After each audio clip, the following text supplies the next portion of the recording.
देखिए, आपने चाहे डॉग रखा है चाहे आपने कैट रखी है, सबसे पहले एक बेसिक पैरामीटर्स आपको पता होना चाहिए कि एक तो लिविंग बीइंग है, एक जिंदा चीज़ है और उसका एक मैनेजमेंट है। अगर उस मैनेजमेंट को हम नहीं समझेंगे तो डेफिनेटली हम दिक्कतों में आएंगे। दिक्कतें कौन कौन सी हैं? दिक्कतें मल्टीपल। एक तो उसका मैनेजमेंट नहीं पता, बार बार बीमार होना, कौन सा खाना वो खाता है उसके बारे में नहीं पता है, उसका जो हाइजीन है उसके बारे में नहीं पता है। एक जिंदा चीज़ है तो उसका एक बिहेवियर भी है, उस बिहेवियर को नहीं पता है कैसे कंट्रोल करना है, कैसे मैनेज करना है। बिल्कुल। लेकिन जैसा आपने बताया कि हमने अपने पेट्स को, चाहे वो कैट्स हो या फिर डॉग्स हो, उनको हमने दूध नहीं देना है। लेकिन अगर हम देखें कैट्स की तरफ तो फिर वो लोग ज़्यादा दूध की तरफ ही पीछे भागते हैं, कैट्स। देखिए, आपसे एक बात समझना, इंसान के बच्चे होते हैं, आज की डेट में इंसान के बच्चों को हर वक्त चॉकलेट चाहिए, हर वक्त कुरकुरे चाहिए हैं, उन्हें वो खाना नहीं खाना है जो उनकी हेल्थ के लिए अच्छा है। ऐसे ही आपका पेट है, चाहे वो 1 साल का है, 2 साल का है, 6 महीने का है, इवन वो 15 साल का है या 10 साल का है, उसका साइकोलॉजिकल स्टेज हमेशा बच्चे वाला रहेगा। अब आपने उसके फूड को डाइवर्ट करना है।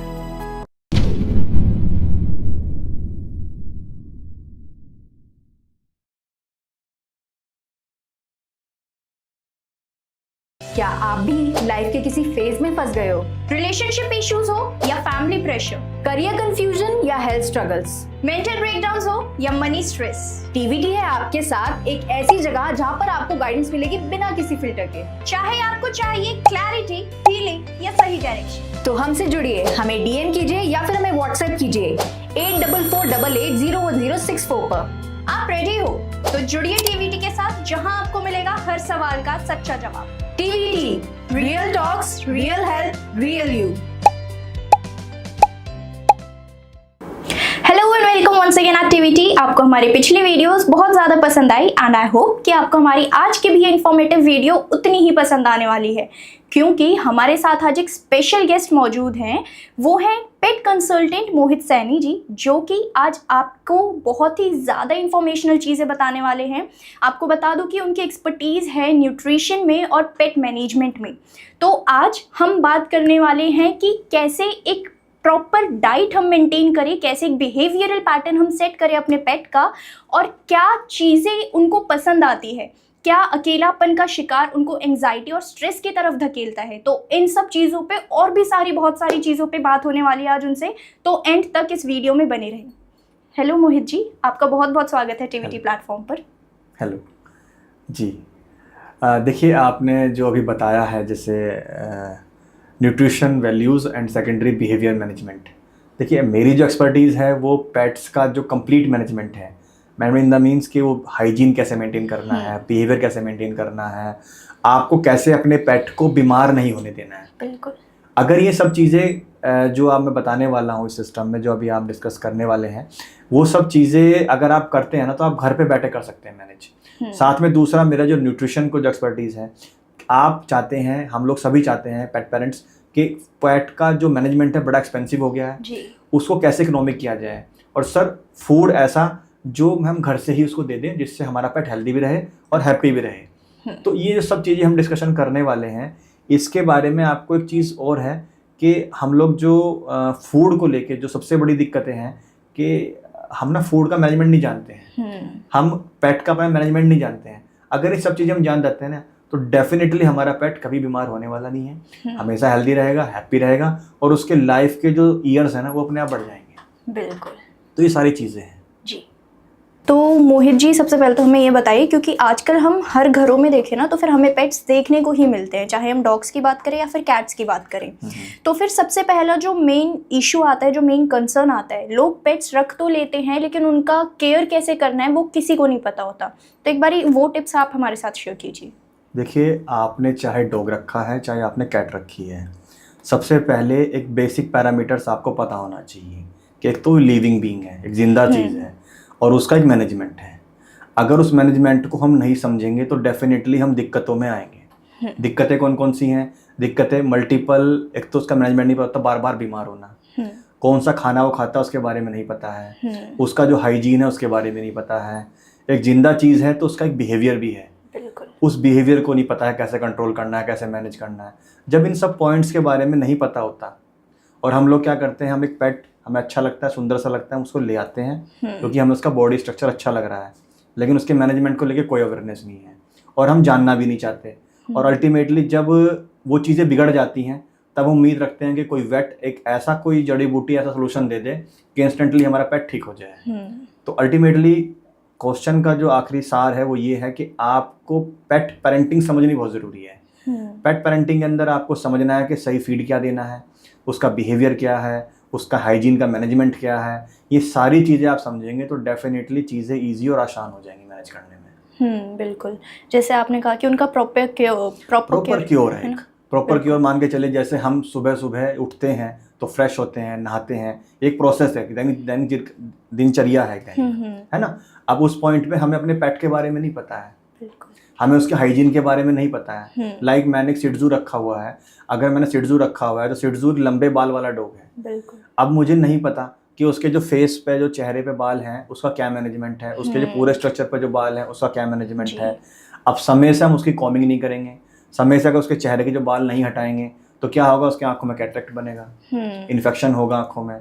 उसके जो बाल हैं बॉडी पे वहाँ पे हम समय से कॉमिंग नहीं करेंगे तो क्या वहाँ धीरे धीरे फंगल इश्यूज बनेंगे और वहाँ पे इन्फेक्शन स्टार्ट हो जाएगा जी। तो अल्टीमेटली क्या है कि अगर सिंपल इतना सा पता हो कि हाइजीन कैसे मेंटेन करनी है तो डेफिनेटली आपको ये समस्याएं नहीं आएंगी। बिल्कुल, ये तो आपने हमें हाइजीन की बात बताई, लेकिन अगर हम अपने ही पेट्स के फूड के बारे में बात करें तो फिर हम में से ऐसे बहुत है जो ये सोचते हैं कि अगर हम अपने पेट को कुछ भी खिलाएंगे, फॉर एग्जांपल दाल रोटी हो गई या फिर चावल हो गए, कुछ भी खिलाएंगे तो उन्हें डाइजेस्ट हो जाएगा। बट इनके लिए प्रॉपर फूड आप क्या हमें बता सकते हैं? देखिए यहाँ पे भी एक चीज़ बहुत ही सबसे इम्पोर्टेंट पॉइंट है। क्यों है? क्योंकि हम ना एक पेट रखा, हमें कोई एक्सपोजर नहीं है, कोई बताने वाला नहीं है कि इस पेट के लिए फूड कौन सा फिक्स करना है जो इसके लिए हेल्दी हो। जैसे जनरली मैं एग्जांपल देता हूँ आपको, डॉग्स में और कैट्स में हमें दूध नहीं देना चाहिए उनको, हम लोग उनको दूध देते हैं। अब दूध देने से होता है धीरे धीरे धीरे धीरे जो वो कैट है या डॉग है वो धीरे धीरे स्ट्रेस में जाएंगे। स्ट्रेस मतलब उसके जो इंटरनल ऑर्गन्स हैं वो स्ट्रेस में जाएंगे और जैसे जैसे स्ट्रेस बढ़ेगा वैसे वैसे समस्याएं धीरे धीरे आपके सामने आने लगेंगी। इनिशियल स्टेज में कम आएंगी और जैसे जैसे उसकी एज बढ़ेगी वैसे वैसे आपके सामने प्रॉब्लम्स आनी स्टार्ट हो जाएंगी। अब फूड कौन सा देना है, जैसे आपने फूड की बात की, भाई ये भी वेरी करता है, ये डॉग और कैट में वेरी करता है। जैसे डॉग्स हैं, डॉग्स 3 कैटेगरी में डिवाइड हैं, एक टॉय ब्रीड हो गया, एक मीडियम ब्रीड हो गया, एक लार्ज ब्रीड हो गया। उन्हीं के हिसाब से उनका फूड असाइन होता है, ब्रीड टू ब्रीड वेरी करता है। ऐसी कैट्स में है, जैसे इंडियन कैट्स है उनका फूड का सिस्टम एक अलग है, जैसे पर्शियन कैट है उनका एक प्रोसेस अलग है। अब जैसे मैं जनरली आपको कहूँ कि जैसे सिट्जू को ले लेते हैं एग्जांपल। अब सिट्जू को हम लोग जैसे प्राइमरी लेवल में हम उसको दूध दे रहे हैं, आपको दूध बंद करना है, ठीक है। आप मान के चलिए मिल्क दे रहे हैं उसको, आपको मिल्क नहीं देना है, उसको लैक्टोज है, लैक्टोज को पचता नहीं है, ठीक है। तो ये जो दिक्कतें हैं ये इनडाइजेशन की वजह से समस्याएं बढ़ती हैं। टॉय ब्रीड है तो डिस्टर्ब होगा, है ना। अब टॉय ब्रीड का मैनेजमेंट क्या है कि आप उसे सही खाना दो। सही खाना कौन सा है? जो हाईली डाइजेस्टिव हो। अब टॉय ब्रीड एक छोटी सी ब्रीड है, छोटा सा उसका टमी है, छोटा सिस्टम है डाइजेस्टिव का। अब उसे फूड का पहली बात तो हमें पता ही नहीं है कि फूड देना कितना है, कितनी क्वांटिटी में देना है। हम पूरे दिन उसे खाना बहुत ज्यादा दे देंगे, वो उसे नहीं पता खाने का, वो खा रहा है लगातार कंटिन्यूसली ईटिंग कर रहा है। फिर क्या होगा? ओवर फीडिंग हो जाएगी। ओवर फीडिंग से वो उसको वोमिटिंग, उसको गैस बनेगी, उसको डायरिया होगा, उसको लूज मोशन या आपको उल्टियाँ होगी, है ना। इस तरह की दिक्कतें आएंगी। पहले फीड देना कितना है, फिर दूसरा फीड देना कौन सा है। फीड वो देना है जो हाईली डाइजेस्टिव हो। हाईली डाइजेस्टिव जैसे एग्जांपल मैं कहूँ आपको, आप उसको दही दे सकते हैं, दही घर वाली, मार्केट वाली नहीं, ठीक है। दूसरा आप उसको दे सकते हैं एग्जांपल, आप उसको मोटे वाले चावल दो। हम जनरली क्या करते हैं, चावल कौन से यूज करते हैं? जो हमारे घरों में हम यूज करते हैं, बिल्कुल। जैसे बासमती के चावल होते हैं एग्जांपल, जेनेटिकली सबको पता है इंडिया में वो, लेकिन अल्टीमेटली वो उनको डिस्टर्ब करते हैं, वो डाइजेस्ट नहीं हो पाते। उसकी जगह क्या करना है आपको? सस्ते वाले मोटे वाले ब्राउन राइस आते हैं, वो आप मंगा लो, वो आप उनको इशू कर दो बॉइल्ड करके, आपका 99% काम खत्म हो गया। समझ रहे मेरी बात? ये छोटे छोटे पॉइंट्स हैं, इतना सा ही करना है आपको, ज़्यादा भागदौड़ नहीं करनी है। अल्टीमेटली पेट पेरेंटिंग इतनी, मैं कहूँगा कि इतनी ज़्यादा कॉस्टली हो गई है कि हमें ऐसा लगता है कि जो पैकेट में फूड आ रहा है बस वही कंप्लीट है। एक्चुअल में वो एक पार्शियल फूड है, वो 100% फूड नहीं है, वो एक पार्शियल फूड है। ऐसा नहीं इसको बिल्कुल देना नहीं है, आपको उससे भी रखना है साथ में। लेकिन अगर आप नेचुरल फूड पे जितना रखोगे, उसमें फाइबर ज़्यादा रखोगे, नेचुरल फूड को मेंटेन करोगे, डेफिनेटली रिजल्ट्स अच्छे रहेंगे, उसका डाइजेस्टिव सिस्टम अच्छा रहेगा, तो उसकी लाइफ भी बढ़ेगी। बिल्कुल। लेकिन जैसे आपने बताया कि हमने अपने पेट्स को, चाहे वो कैट्स हो या फिर डॉग्स हो, उनको हमने दूध नहीं देना है। लेकिन अगर हम देखें कैट्स की तरफ, तो फिर वो लोग ज़्यादा दूध की तरफ ही पीछे भागते हैं कैट्स। तो फिर ये मतलब उनके डाइजेशन को सच में कहीं ना कहीं हार्म करता है। देखिए, आपसे एक बात समझना, इंसान के बच्चे होते हैं, आज की डेट में इंसान के बच्चों को हर वक्त चॉकलेट चाहिए है, बिल्कुल। हर वक्त कुरकुरे चाहिए हैं, उन्हें वो खाना नहीं खाना है जो उनकी हेल्थ के लिए अच्छा है। तो आप क्या करेंगे इंसान के बच्चे को? आप उसको रिस्ट्रिक्ट करेंगे, रोकेंगे, उसको समझाएंगे प्यार से, और धीरे धीरे आप उसको डाइवर्ट करेंगे एक हेल्दी फूड की ओर। ऐसे ही आपका पेट है, चाहे वो 1 साल का है, 2 साल का है, 6 महीने का है, इवन वो 15 साल का है या 10 साल का है, उसका साइकोलॉजिकल स्टेज हमेशा बच्चे वाला रहेगा। अब आपने उसके फूड को डाइवर्ट करना है। आप समझ रहे मेरी बात? आप आपका कैट मांग चलो दूध की ही डिमांड करती है, तो फर्स्ट डे दूध किसने दिया था? वो आप ही ने दिया था, है ना? अब उसको कैसे करना है? जो उसको पसंद है उसको क्वांटिटी को आप धीरे धीरे घटाते जाइए, और जो आपको देना है उसको धीरे धीरे बढ़ाते जाइए। एग्जाम्पल में लेता हूँ, मान के चलिए आपने पैकेट वाले फूड पे रखा हुआ है अपनी कैट को, एग्जाम्पल एक। अब आप चाहते हैं कि साहब मेरी कैट नेचुरल फूड पे आ जाए, तो आपने क्या करना है? आपने जो पैकेट वाला फूड लिया वो मेंटेन करा, मान के चलिए आप उसको 100 ग्राम दे रहे हैं, आप क्या करेंगे? उसको 70 ग्राम कर देंगे, और बाकी 30 ग्राम क्या करेंगे? आप यूज कर लेंगे ब्राउन राइस, चावल है बॉइल्ड। धीरे धीरे आप क्या करेंगे? पैकेट वाले फूड की क्वांटिटी घटा चले जाएंगे, और सेकेंडरी आपका जो घर वाला फूड है उसको बढ़ा चले जाएंगे। अल्टीमेटली धीरे धीरे धीरे धीरे समय के बाद वो उस पर फिक्स हो जाएगा। इंस्टेंटली डिमांड करेंगे कि फर्स्ट डे काम हो जाए, कि आज मैंने बताया और कल हो गया, ऐसा पॉसिबल नहीं होता है, क्योंकि वो छोटा बच्चा है, वो हमेशा साइकोलॉजिकल लेवल पे उसका वही स्टेज रहेगा। जो आज है 6 महीने का था, आने वाले 10 साल 15 साल तक वो वैसा ही रहने वाला है। सिंपल प्रोसेस है ये। अच्छा, अब जैसे अगर हम अपने पेट्स को फूड्स देने की ही बात कर रहे हैं, तो फिर हम लोग टीवी एड्स पे बहुत ज़्यादा देखते हैं पेडिग्री की एड्स। तो क्या ये पेडिग्री देना हमारे पेट्स के लिए हार्मफुल है या फिर हेल्दी है? नहीं, देखिए मैंने फिर बोला, मैं ये नहीं कहना चाह रहा हूँ कि पेडिग्री एक अच्छा फूड नहीं है। मेन है वो पार्शियल फूड है। आपको अपने पेट को कैसे मैनेज करना है वो आपका जैसे कहते हैं आपके कॉल है। आप उसे कैसे डिसाइड करते हो वो आपका है। पेडिग्री ऐसा नहीं है गलत है, एक लेवल तक वो भी ठीक है, एक ग्रोथ लेवल तक वो भी ठीक है, लेकिन आप उसे किस कंडीशन में किस तरह दे रहे हो वो डिपेंड करता है। अब देखिए, आपको चीज़ समझना है, आपका लाइफ स्टाइल इतना बिजी है कि आप उसको मैनेज नहीं कर सकते। आप इस फूड को कंटिन्यूसली बना ही नहीं सकते। आप शाम को मैनेज कर सकते हो, सुबह मैनेज कर सकते हो, लेकिन दोपहर मैनेज नहीं कर सकते। तो उस पॉइंट पे आपके लिए ये चीज़ें ठीक हैं। लेकिन अगर आप पूरे दिन घर रहते हो तो डेफिनेटली आप उसको मैनेज कर सकते हो। डिपेंड्स ऑन कि आपका मैनेजमेंट क्या है। अगर आपका मैनेजमेंट सही है तो पेडिग्री वाला फूड आप दे सकते हो, लेकिन वो पार्शियली कंटिन्यू करो। आप 100% पर डिपेंडेंट ना हो जाओ। देखिए, एक चीज़ और है चीज़ ना कि इकोनॉमिक लेवल पे भी हम लोग मिडिल क्लास में बात करते हैं, हमने पेट्स रख लिया है, अलग अलग कैटेगरी हम लोग रहते हैं। आज हमारे पॉकेट में पैसे हैं, तुम खर्च कर रहे हैं, बिल्कुल। कल को नहीं है, फिर क्या होगा? अल्टीमेटली आपका पेट उसे फिक्स हो चुका होगा। तो आपको सेकेंडरी ऑप्शन भी लेके चलना है। और दूसरा, छोटी सी बात है, आप एक चीज़ समझो, मान के चलो आप अपनी सिटी से बाहर जाओ, एग्जाम्पल, आप बाहर जाएंगे तो आपको खाना नहीं मिल रहा, तो आप क्या खाओगे? आप मोस्टली समोसे या ब्रेड पकौड़े खाओगे, एक पार्शियल फूड को सेट करोगे अपने पास, ये तो करोगे मजबूरी में। तो लाइक आप वो समझो कि एक मैनेजमेंट के लिए वो फूड है, आप उसको 100% फूड मान के चल रहे हो ना, वो आपकी अवेयरनेस का इशू है। क्योंकि हमने पता ही नहीं किया कि पेट को घर वाला फूड वो कौन सा फूड जो उसके लिए हेल्दी हो।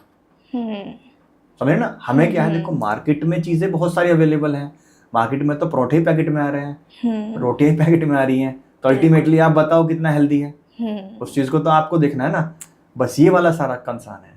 अब जैसे हम देखते हैं जो अलग अलग ब्रीड्स होती हैं, ठीक है, अगर हम लार्ज ब्रीड्स की बात करें, जैसे कि पिटबुल हो गया, अमेरिकन बुलीज हो गए, अगर हम इनकी बात करें तो फिर लोग ज़्यादातर उन्हें नॉन वेज देना प्रेफर करते हैं। तो मतलब क्या सिर्फ हम लार्ज ब्रीड्स वाले जो डॉग होते हैं हमारे, उनको ही ये सब नॉन वेज वगैरह दे सकते हैं, या फिर ये किसी भी ब्रीड में काम करेगा?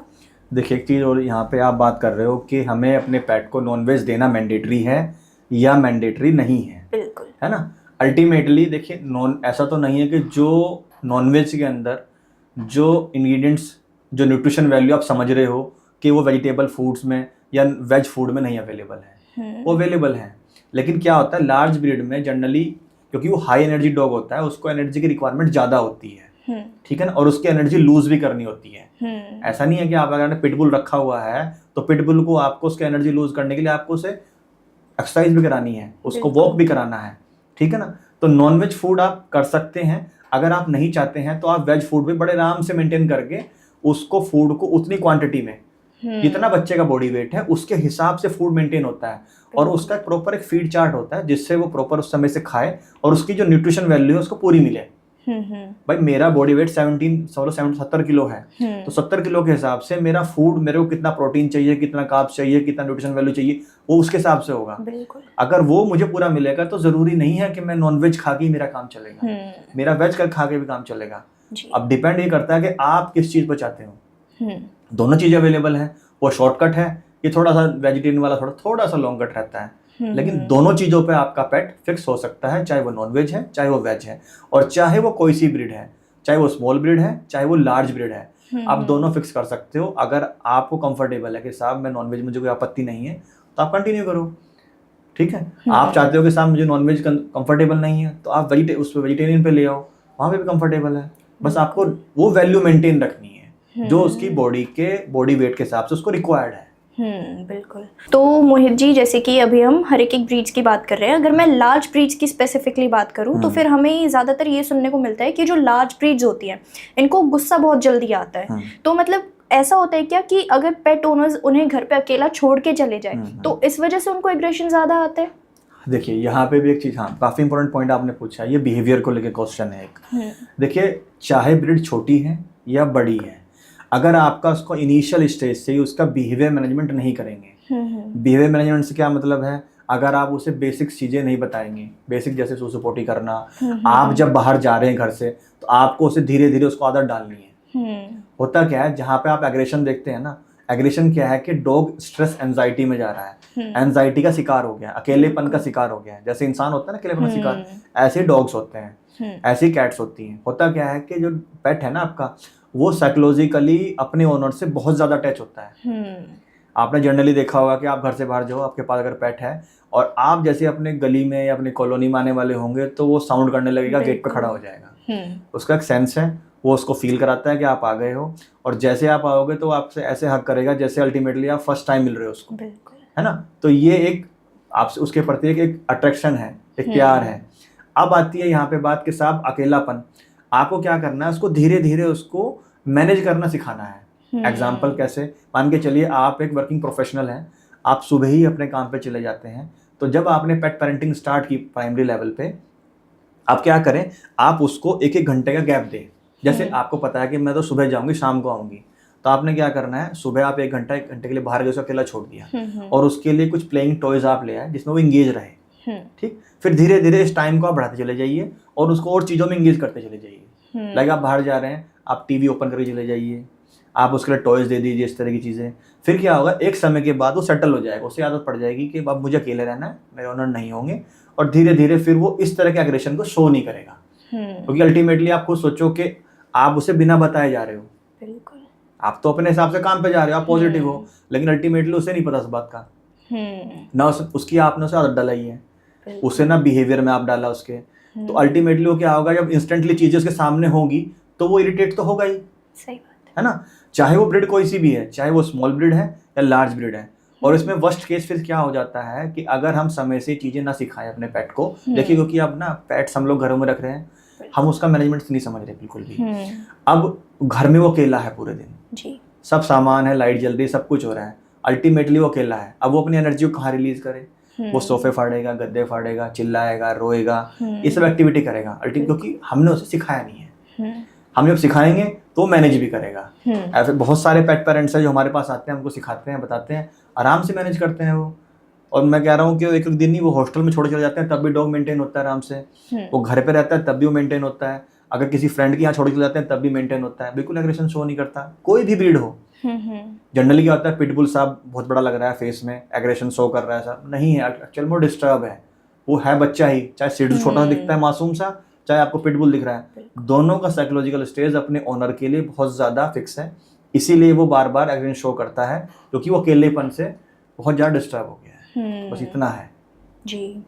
जैसे कि अभी आप हमें बता रहे कि उनके एक बिहेवियरल पैटर्न हमें मतलब सही करके रखना पड़ेगा, है ना। हाँ, मतलब आपने उसके बिहेवियर को ना बिल्कुल अल्टीमेटली जैसे आप छोटे बच्चों को सिखाते हो ना कि बेटा अभी मेहमान आए हैं तो आपको नमस्ते करनी है, बिल्कुल। फिर नमस्ते में पैर छू के नमस्ते करनी है। बिल्कुल। तो जब आप बताओगे बच्चे को तभी वो सीखेगा, हमारा कल्चर है। ऐसे ही आपको उसको बताना है। पेट का एक बहुत अच्छा एक पॉइंट कहूंगा मैं कि वो ना घर में किसी एक से बहुत ज्यादा फिक्स होगा, एक के साथ बहुत ज्यादा अटैच होगा, और उसके लिए तो वो इतना ज्यादा डिमांडिंग रहेगा कि अगर वो एक बार कमांड करेगा तो उसका कहना मानेगा वो। बिल्कुल। तो ये पॉइंट वही बंदा उसको अगर ट्रेंड कर दे तो बहुत चीजें आसान हो जाती हैं। जी। तो मतलब अब जैसे हमें उनका एक बिहेवियरल पैटर्न मतलब सेट करके रखना है, तो क्या मतलब क्या जब हम उन्हें अपने घर पे ला रहे हैं, जब वो छोटे हैं तब से हमें सेट करके रखना पड़ेगा या ओवर द टाइम हमें सेट करना पड़ेगा? अगर आप इनिशियल स्टेज से अवेयर हो जाते हैं, मान के चलिए आप फर्स्ट पेट पेरेंट हैं, आपने आज एक बच्चा अडॉप्ट किया है, उस पॉइंट पे अगर प्राइमरी लेवल से आप स्टार्ट करते हैं तो आपके लिए वेल एंड गुड है, क्योंकि आप इनिशियल से मेंटेन कर रहे हो। अब मान के चलो आपके पास एक बड़ा डॉग है, अडल्ट डॉग है ना, जैसे आज हम लोग डिस्कस कर रहे हैं, कुछ लोगों के पास बड़े डॉग्स होंगे जो 2 साल के होंगे, 3 साल के होंगे, 5 साल के होंगे, 10 साल के होंगे। तो उसके लिए ये है कि उसको ना धीरे धीरे आप चेंज करो, क्योंकि वो ऑलरेडी फिक्स हो चुका है एक चीज पे, वो रिजिड हो चुका है एक चीज पे। अब उसको आपको उतना ही समय देना पड़ेगा। छोटे बच्चे में क्या है कि आप उसको बड़े आराम से डाइवर्ट कर सकते हो चीजों को, आपको पता भी नहीं चलेगा, वो डाइवर्ट हो जाएगा। आप जो भी ट्रेनिंग दोगे उससे अल्टीमेटली वो उसी हिसाब से मेंटेन हो जाएगा। और ट्रेनर की कोई उतनी खास कंसर्न नहीं है कि आप उसे कर नहीं सकते। आप सबसे बड़ी दिक्कत क्या होती है, हम लोग ना समय नहीं देते पेट को अपने। बिल्कुल। अगर हम उसे समय दें और समय में हमारे दिमाग में सेट हो कि मुझे ना ये चीज सुसु पोटी की ट्रेनिंग सिखानी है इसको, मुझे इसको हेलो करना सिखाना है, मुझे कोई अगर गेस्ट आ रहा है तो उस पॉइंट पे कैसे रिएक्ट करना है, तो धीरे धीरे सीख जाएगा। छोटी छोटी कमांड्स आपने देनी है, वो मेंटेन करेगा, वो ठीक हो जाएगा। इतना है। अब जैसे अगर हम बात करें तो फिर सबसे मेन जो बात आती है वो आती है इनकी केयरिंग की। अगर हम इनके वैक्सीनेशंस की बात करें तो फिर क्या हर एक ब्रीड के लिए एक अपनी अलग अलग वैक्सीनेशंस डिफाइंड होती हैं? नहीं, देखिए यहाँ पे 2 चीज़ें हैं। डॉग्स की वैक्सीनेशन अलग तरह से होती है, कैट की वैक्सीनेशन अलग है। ये 2 कैटेगरी हैं। डॉग्स में, सभी डॉग्स में एक तरह से वैक्सीनेशन होती है, उसमें थोड़ा थोड़ा वेरिएशन है। वेरिएशन इन द मीन्स कि मान के चलिए छोटी ब्रीड्स हैं तो उसके लिए कुछ वैक्सीनेशन प्लस एडिशनल रिक्वायरमेंट है। लार्ज ब्रीड में कुछ वैक्सीनेशन की रिक्वायरमेंट कम है। जैसे मैं एक एग्जांपल देता हूँ आपको, कि मान के चलिए आपके पास सिट्जू है। अब सिट्जू को वैक्सीनेशन लगना चाहिए, पहला कंबाइंड वैक्सीनेशन, और 45 डेज पे लग जाना चाहिए जब आप बच्चा लाए हो। मैं इनिशियल से स्टार्ट कर रहा हूँ। फिर दूसरा उसको लगना चाहिए कोरोना का वैक्सीनेशन, तीसरा लगना चाहिए रेबीज का, क्योंकि रेबीज की आप केस देख रहे हो, है ना। चौथा वैक्सीनेशन, क्योंकि क्या है वो छोटी ब्रीड है, छोटी ब्रीड में क्या होता है उसको सांस लेने की नली है ना जो छोटी सी है। अब क्या होता है जब भी मौसम चेंज होता है तो उसको क्या निमोनिया की दिक्कत आ सकती है, उसको आप समझो खांसी की दिक्कत है, उसको हिचकी की दिक्कत है। हो क्या रहा है कि वो सांस की नली सिकुड़ गई है, फेफड़ों में हल्के तरह का इन्फेक्शन आ गया है। उस पॉइंट पे अगर एक वैक्सीनेशन आता है उसको बोलते हैं कैनल कफ। अगर आप वो उसको डलवा देते हैं, 2 तरह से आता है वो, इंट्रानोजल आप नाक में डलवा सकते हैं उसको, या इंजेक्शन फॉर्म में आता है, इंजेक्शन लगवा सकते हैं उसका, वो लग जाता है समय से। तो पेट को इस तरह की जो छींकने की, खांसने की, निमोनिया की, अस्थमा की दिक्कतें कम से कम आती हैं, और फिर बुढ़ापे में भी दिक्कतें कम से कम दिखती हैं ये वाली, जब मौसम चेंज हो रहा है। अब यही चीज है लार्ज ब्रीड में। मैं कहूँ आपके पास लेब्रा है या आपके पास जर्मन शेफर्ड है। अब इस ब्रीड में क्योंकि ये अच्छा खासा इसका सांस लेने का सिस्टम बड़ा है, बड़ा ब्रीड है, तो इसको जरूरत नहीं है ना। तो डिपेंड करेगा आपके पास कौन सी ब्रीड है और उस ब्रीड में आप क्या करना चाहोगे। इसका तरीका ये है जो मैंने बताया आपको। बिल्कुल। अब यहीं पे आप आ जाओ कैट्स में। कैट्स में क्या है, आपको कंबाइंड वैक्सीनेशन लगवाना है, दूसरा रेबीज का वैक्सीनेशन। चाहे आपके पास इंडियन कैट है, चाहे आपके पास पर्शियन कैट है, आपको कोई भी कैट है, आपको कंबाइंड वैक्सीनेशन और रेबीज का। रेबीज के वैक्सीनेशन को आपने जितने वैक्सीनेशन आपने लगवाने, उसमें एक पॉइंट बहुत जरूरी है जहां पे हम छोड़ देते हैं। जैसे मैंने आपको आज बता दिया, आपको पता चल गई ये बात, लेकिन अल्टीमेटली अब कहाँ दिक्कत आएगी। आपने जो वैक्सीनेशन लगवाया है, आप गए, उसने लगाया बंदे ने, जहां भी आप गए किसी विंडो पे, अब आपने ना तो ये पता किया कि जो वैक्सीनेशन है उसके रिजल्ट्स कैसे मिलेंगे आपको, लेकिन सारा खेल है रिजल्ट्स का। जहां वैक्सीनेशन लग रहा है उस वैक्सीनेशन का एक रिक्वायर्ड टेम्परेचर है इतना जिसपे वो मेंटेन रहेगी। जैसे मैं कहूँ कि 2 डिग्री से 5 डिग्री के बीच में उसका टेम्परेचर मेंटेन चाहिए है, उसको बोलते हैं कोल्ड चेन मेंटेन। जहां से वैक्सीन बनी है और जहां तक लग रही है उसके बीच में वो टेम्परेचर मेंटेन होना चाहिए। अगर वो टेम्परेचर मेंटेन नहीं होगा तो क्या होगा, जो वैक्सीन है, वैक्सीन के अंदर जो क्योर कर रही है चीज़ें, वो उसमें ऑलमोस्ट वो जीरो हो जाएंगी। वो टेम्परेचर मिला नहीं, वो सर्वाइव, जो उसके अंदर वैक्सीनेशन है वो खत्म हो जाएगी, अल्टीमेटली वो पानी लगेगा। पहला कॉज कि आपको उसका कोल्ड चेन मेंटेन रखना है। जब भी आप कहीं लगवा रहे हैं, किसी वेट से लगवा रहे हैं, कहीं भी लगवा रहे हैं, कि सर इसका क्या कोल्ड चेन मेंटेन है तो इंजेक्टेबल प्रोसेस कंटिन्यू करो, पहला। दूसरा, आपने एक चीज और ध्यान देनी है कि जो भी वैक्सीनेशन आप लगवा रहे हो उसका एक शेड्यूल, जो टाइमिंग है उसका जो शेड्यूल और जो टाइमिंग है वो भी बहुत जरूरी है। मान के चलिए आपका डॉग अडल्ट है, अब उसका जो वैक्सीनेशन होगा, अगर वो इस साल 10 तारीख को हुआ है तो अगले साल भी वो 10 तारीख को ही होगा। वो शेड्यूल आपने मेंटेन रखना है, उसको स्किप नहीं करना है। ये मैं इसलिए नहीं बोल रहा हूँ कि एज ए पेट कंसल्टेंट की मुझे मार्केटिंग करनी है वैक्सीनेशन की, नहीं, वो आपकी सिक्योरिटी के लिए है। जो वैक्सीनेशन मैं आपको रिकमेंड कर रहा हूँ वो वैक्सीनेशन इसलिए जरूरी है कि आपको भी क्योर रहे और आपका पेट भी क्योर रहे। कैसे? कंबाइंड वैक्सीनेशन समय पे लगेगी तो उसको वायरल इन्फेक्शन कम से कम होगा। रेबीज का वैक्सीनेशन सही इन्वायरमेंट में और सही तरीके से लगेगी तो अल्टीमेटली अगर डॉग आपका बाइट भी कर लेता है आपको दिक्कत नहीं कम से कम आएगी, है ना। रेबीज के केस कितने देख रहे हैं आप, उसका कारण क्या है? शायद अगर वैक्सीनेशन हो भी रहा है तो प्रॉपर कोल्ड चेन मेंटेन नहीं हो रही। अल्टीमेटली हमारे जो स्टिकर है ना, एक कार्ड बना हुआ है पासपोर्ट साइज का, उसके अंदर स्टिकर लग गया है रेबीज का, लेकिन अल्टीमेटली रेबीज सही से लगी नहीं, क्योंकि रेबीज का पीछे कोल्ड चेन मेंटेन नहीं था। अब केस सामने आ रहे हैं रेबीज के। तो ये सारे फैक्टर्स हैं, ये डिपेंड करेगा कि पीछे से आगे तक क्या चीजें मैनेजमेंट को लेके चल रहे हैं हम लोग। ये सारा प्रोसेस है वैक्सीनेशन का। तो मोहित जी, जैसे अभी हम वैक्सीनेशन पे बात कर रहे हैं, तो ऐसे ही हमारे जो डॉग्स हैं या फिर कैट्स हैं, इनको पैरासाइट्स भी बहुत जल्दी आ जाता है, राइट? तो फिर इससे हम अपने डॉग्स को या कैट्स को कैसे बचाएं? देखिए, यहाँ पे ये जो क्वेश्चन है ना, मैं आपको हर बार बता रहा हूँ, हाईलाइट कर रहा हूँ चीज़ों को। जैसे आपने बोला पैरासाइट्स होते क्यों हैं? कारण उसका ये है कि हमें हाइजीन के बारे में फिर से नहीं पता। जब मैं ये बोल रहा हूँ, हाइजीन बोल रहा हूँ, जब मैं फूड मैनेजमेंट बोल रहा हूँ, न्यूट्रिशन बोल रहा हूँ, अल्टीमेटली क्या है, ये पर्टिकुलर एक पार्ट है। अगर हम उसके हिसाब से मैनेज करेंगे ना, चीज़ें आसान हो जाएंगी। अब आती है पैरासाइट्स की बात। जितने भी टिक्स हो रहे हैं, फ्लीट्स हो रहे हैं, माइट्स हो रहे हैं, डॉग्स में, कैट्स में पाए जाते हैं। इसका सबसे बड़ा कारण क्या है कि हम समय से अपने पेट की कॉमिंग नहीं करते, पहला। दूसरा, जब भी मौसम चेंज हो रहा है, जैसे जब भी मौसम, जैसे हाई ह्यूमिडिटी वाला मौसम होगा, या जिन एरियो में हाई ह्यूमिडिटी ज़्यादा होगी, या फिर आपके गली के बाहर जो डॉग्स हैं, जो स्ट्रे डॉग्स हैं, जिनका मैनेजमेंट कोई नहीं करता है, उनमें से, और आपके पेट में घर के माध्यम से नीचे से आ रहे हैं या बाहर घुमाने ले जा रहे हो तब लग रहे हैं, ये मल्टीपल कॉज होते हैं पैरासाइट्स लगने के। अब आपने करना क्या है? आपने समय पे अपने पेट की कॉमिंग करनी है, पहला टास्क। दूसरा, जब भी मौसम चेंज हो, आप अपने पेट का जब रेगुलर कॉमिंग करोगे ना, तो आपको दिखता रहेगा उसकी बॉडी पे क्या चल रहा है। आपको एक भी अगर पैरासाइट दिखता है, चाहे वो टिक्स है, चाहे माइट्स है, चाहे फ्लीट्स है, ये मल्टीपल टाइप्स के होते हैं, तो आपने इनको, अगर वो ब्लड पी रहा है ना, तो कभी भी पहली चीज़ आपको उसको ब्लड पीते हुए खींचना नहीं है। अल्टीमेटली क्या है, देखिए, उसका ना एक साइकोलॉजिकल स्टेज है। क्या है? उस पैरासाइट की बात कर रहा हूँ। उसका माइंडसेट क्या है कि वो बच्चे की बॉडी से, ये बच्चे का स्किन है, यहाँ से वो ब्लड पी रहा है। क्यों पी रहा है? क्योंकि उसके पेट में अंडे हैं, उसको वो अंडे, अपनी पॉपुलेशन बढ़ानी है। अब हम जब भी क्या करते हैं, जैसे हमने उसको ऐसे खींचा, तो अल्टीमेटली क्या करेगा, वो उल्टी कर देगा। बच्चे की जो वेन है जिससे वो ब्लड पी रहा है, उसी में वो इंजेक्ट कर देगा वो अंडे।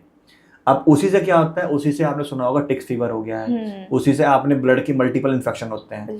अगर समय से इसका ट्रीटमेंट ना हो तो पेट्स के ऑर्गन फेलियर के चांस बन जाते हैं। उसमें कार्डियो अटैक है, उसमें लीवर फेलियर है, उसमें किडनी फेलियर है, अल्टीमेटली मल्टीपल चीज़ें होती हैं।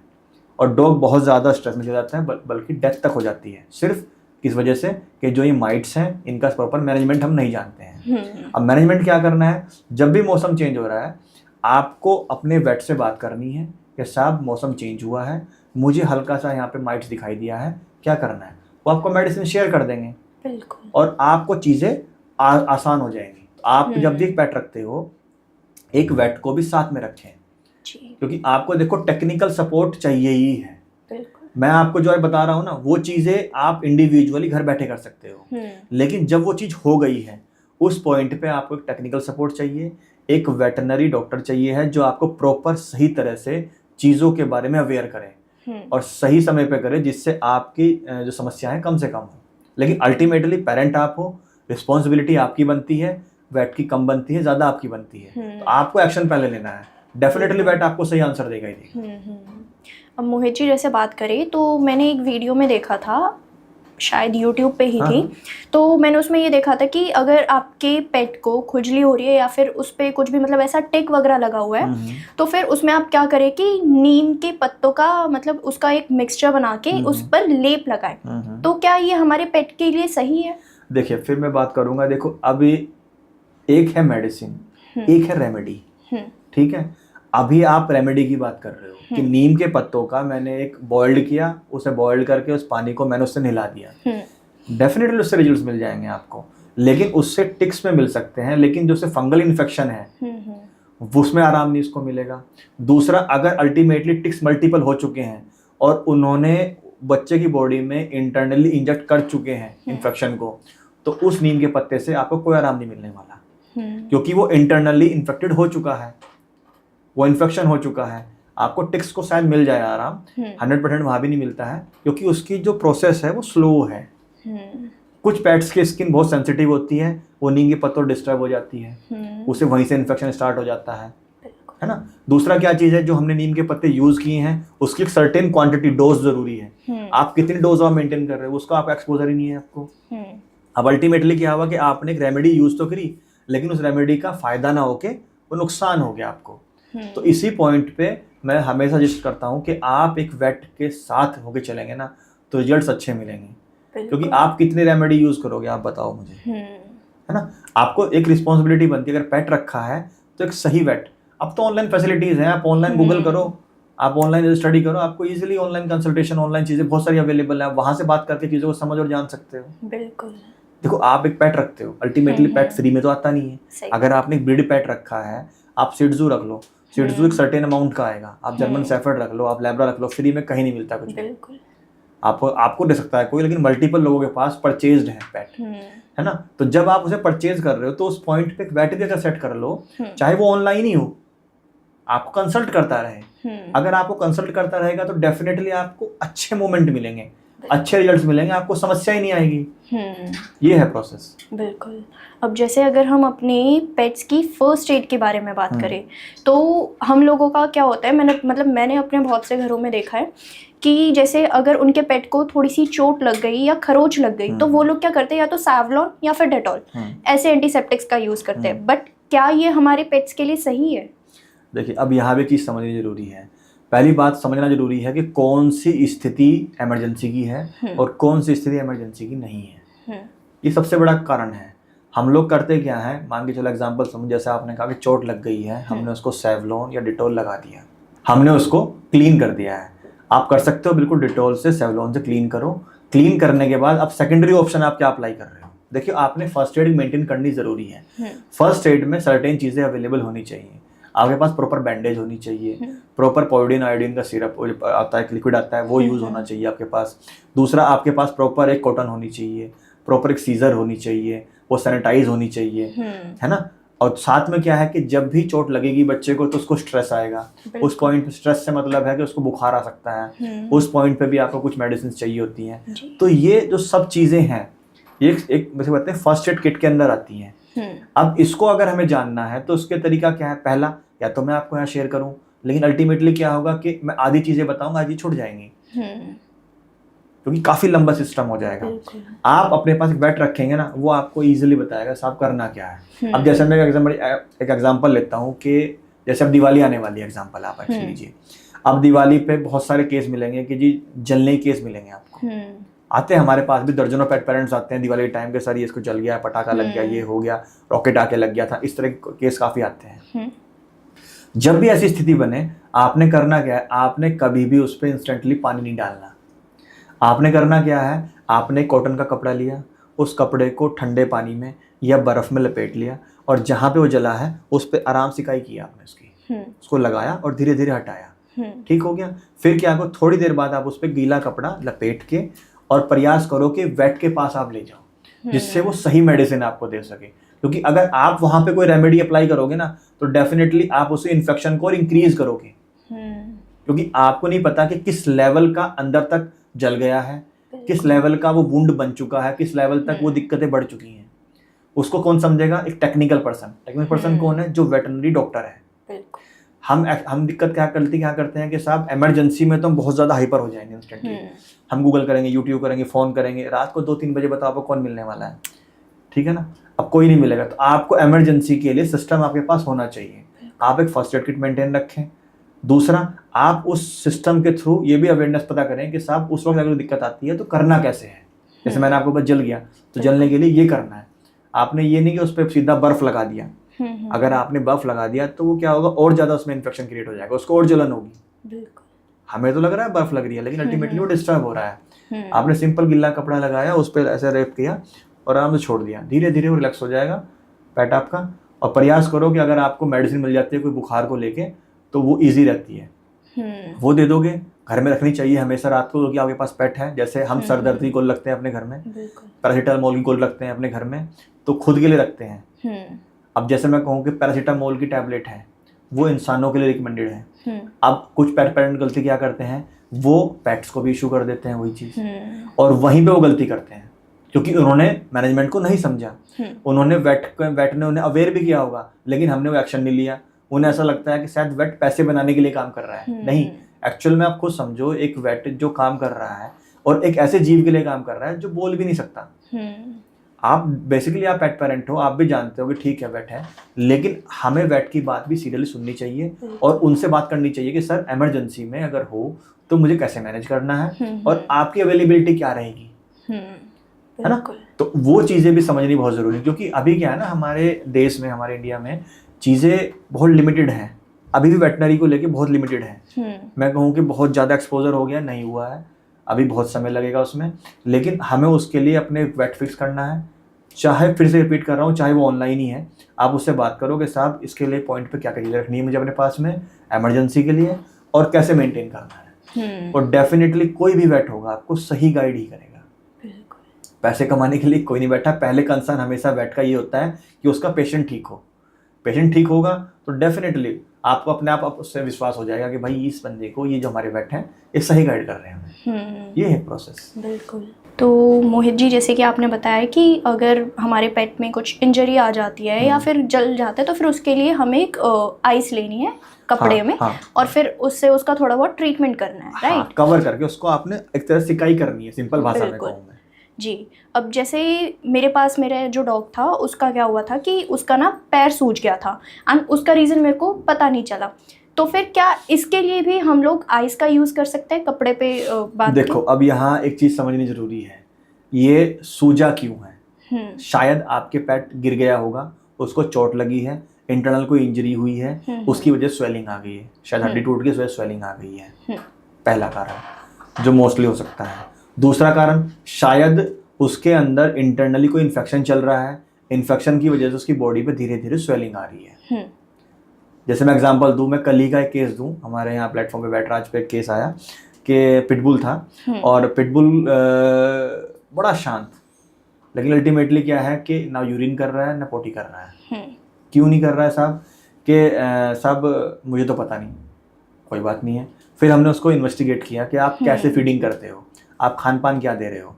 कि साहब मैं खाना खाता हूँ। तो बात करते करते हमने उससे डिस्कस किया, उन्होंने कहा कि सर मेरे को ना थोड़ा तेज नमक खाने की आदत है, मैं सॉल्ट ज़्यादा तेज खाता हूँ। उस बीच में हमने उसका ब्लड रिपोर्ट करा लिया। ब्लड रिपोर्ट में आता है कि उसकी किडनी फेलियर की ओर है। अब किडनी फेलियर के चांस क्यों बने हैं? क्योंकि अल्टीमेटली वो वही फूड अपने पेट को भी दे रहा है और वही तेज नमक वाला खाना उसको दे रहा है।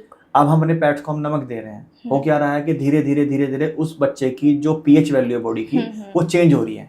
हमारे पेट्स को नमक की रिक्वायरमेंट नहीं है, हम नमक दे रहे हैं उसको। अब धीरे धीरे क्या हुआ कि उसकी किडनी इन्फेक्शन की ओर बढ़ गई है। ना हमने समय पे डिवॉर्मिंग को मेंटेन किया, ना वैक्सीनेशन को मेंटेन किया, ना फूड का अवेयरनेस लिया। हम जो खा रहे हैं वही उसको दे रहे हैं। अब क्या हो गया, किडनी इन्फेक्टेड हो गई है, वो यूरिन नहीं कर रहा है, अब उसका ट्रीटमेंट चल रहा है। अब वो ट्रीटमेंट उस लेवल पे है कि ऑलमोस्ट उस बच्चे की किडनी फेल होने की कगार पे है। 70% वो फेलियर की ओर बढ़ गई है किडनी, है ना। तो अब हम सोचेंगे कि वेट कोई ऐसी कोई ट्रीटमेंट दे दे इंस्टेंटली जिससे एकदम से ठीक हो जाए, ऐसा होगा नहीं पॉसिबल। देखो प्रैक्टिकली ऐसा नहीं होता है, एक प्रोसेस के हिसाब से ये चीज़ें रिकवर होंगी। तो यहाँ पे चीज़ कहाँ दिक्कत है कि पेट पेरेंट्स को समझना जरूरी है कि कौन सा फीड देना है। अब जो स्वेलिंग वाला कंसर्न है आपका, शायद आपके बच्चे में किसी तरह का इन्फेक्शन चल रहा होगा। अगर वो गिरा नहीं है, कोई इन्फेक्शन चल रहा होगा और उसकी वजह से उसकी बॉडी में स्वेलिंग आ रही है। उस पॉइंट पे आपको एक्शन लेना था कि सही वेट से बात करनी थी जो आपको समय पे गाइड करता, और जब भी आपको ऐसा कुछ दिखाई दे दिक्कत तो आपको ब्लड टेस्ट भी कराओ बच्चे का। ब्लड टेस्ट से एक तो वेट टू क्लियरिटी मिलती है। हम लोग जनरली क्या करते हैं, हम चाहते हैं वेट से कि वो 4 इंजेक्शन लगा दे और ठीक हो जाए एकदम, ऐसा नहीं होता। एक्चुअल में अगर कोई बच्चे में बीमारी है तो किसी कारण से हुई है, और कारण समझ में आएगा जब उसका प्रॉपर एक प्रोफाइल होगा, ब्लड प्रोफाइल होगा। अगर वो सही डायग्नोसिस नहीं होगा ना तो दिक्कतें बढ़ती ही रहेंगी। उधर वेट ट्रीटमेंट देता रहेगा, आप उसको ब्लड लेने से मना करते रहोगे, आप ब्लड सैंपल नहीं करने दोगे, अल्टीमेटली उधर से ना इधर से रिजल्ट्स आएंगे ना इधर से, फिर वेट गंदा हो जाएगा और आपको लगेगा मैं तो समय पे जा रहा था लेकिन, है ना। तो ब्लड, अगर आपका वेट आपको रिकमेंड कर रहा है ब्लड टेस्ट के लिए तो आपको कराना ही कराना है, उसको छोड़ना नहीं है। दूसरा, मान के चलो एग्जाम्पल, जैसे मौसम चेंज होता है, डॉग्स सुना होगा आपने, जनरली घास खा रहे हैं जी, है ना, कि जी मेरा डॉग घास खा रहा है, मेरा डॉग पोटी खा रहा है, मेरा डॉग मिट्टी खा रहा है। तो ये दिक्कतें क्या हैं? ये दिक्कतें हैं कि उसके अंदर न्यूट्रिशन डेफिशिएंसी बढ़ रही है। वो घास खा रहा है, अल्टीमेटली क्या उसके अंदर एसिड बन रहा है, गैस बन रही है, उसे नेचुरली प्रोसेस पता है कि मैं इससे घास खाऊंगा क्लीनिंग हो जाएगी, लेकिन क्यों बन रही है उसको ये तो नहीं कोज पता किया हमने, क्यों डिस्टर्ब हो रहा है वो। उस पॉइंट पे सही न्यूट्रिशन की रिक्वायरमेंट है उसको, उस पॉइंट पे सही ट्रीटमेंट की रिक्वायरमेंट है। हम सोच देते हैं कि घास तो खाता ही है डॉग, नहीं, घास नहीं खाता है डॉग। डॉग अगर किसी का बच्चा पोटी खा रहा है ना तो डिफरेंट, वो डेफिनेटली न्यूट्रिशन डेफिशिएंसी उसके अंदर है। अगर वो मिट्टी खा रहा है तो न्यूट्रिशन डेफिशिएंसी उसके अंदर है। कुछ डॉग्स के पैर मुड़ जाते हैं, पीछे से बेंड हो जाते हैं, उसका कारण क्या है? उसका कारण यही है, न्यूट्रिशन डेफिशिएंसी। हमने फूड को जाना ही नहीं है। और मैं बताता हूँ आपको 70%, अगर आप अपने पेट का फूड ठीक कर लो ना, 70% है कि आपका पेट बीमार नहीं होगा। सिर्फ इतना सा। और फूड कौन सा? सिर्फ घर वाला जो आप खुद खाते हो ना, कौन सा फूड आपने देना है, कौन सा फूड नहीं देना है, इसकी अवेयरनेस आपको मिली, इंस्टेंटली आपका पेट, इसे कहते हैं हेल्दी लाइफ में बढ़ना स्टार्ट हो जाएगा। बाकी भाई 30% वो आपका बिहेवियर हो गया, वैक्सीनेशन, डिवॉर्मिंग हो गया, और मात्र मैं कहता हूँ 5% चांस होते हैं जब आप अपने पेट को या तो किसी इन्फेक्शन से वो लग गया है तब वेट के पास जाएगा, वरना 95% वो बीमार नहीं होगा अगर आपने सही तरह से उसको मैनेज किया है। देखो, अगर कोई जेनेटिक लेवल पर दिक्कत है, जैसे मान के चलो हमने कोई पेट परचेज किया है, उसके पेरेंट्स में ही जेनेटिक लेवल पर डिस्टर्बेंस है, तो देखिए उसको वेट भी कोई समाधान नहीं कर सकता है। फिर उसको क्या होगा, उसको सिर्फ एक कंट्रोल प्रोसेस में रखा जा सकता है, सॉल्व नहीं होगी वो चीज़, है ना। उसको अगर हम उम्मीद करें कि हमारा वेट कोई ऐसी मेडिसिन दे दे कि ठीक हो जाए, तो नहीं होगा, क्योंकि जेनेटिक लेवल पे वो डिस्टर्ब है। बिल्कुल। ये बातचीत आपको कैसी लगी? अगर आप इस बारे में और जानकारी चाहते हैं कि आपके पेट का कौन सा फूड होना चाहिए, क्या मैनेजमेंट होना चाहिए, कैसे आप उसे घर बैठे मेंटेन कर सकते हैं अच्छे से, तो स्क्रीन पे पूरी डिटेल्स दी गई है कॉन्टैक्ट्स की। आप वहां बात करके चीज़ों को समझ और जान सकते हैं, जिससे आप अपने पेट का कंप्लीट मैनेजमेंट घर बैठे ईजिली कर सकते हैं और अपने पेट की लाइफ इंक्रीज कर सकते हैं। Thank you.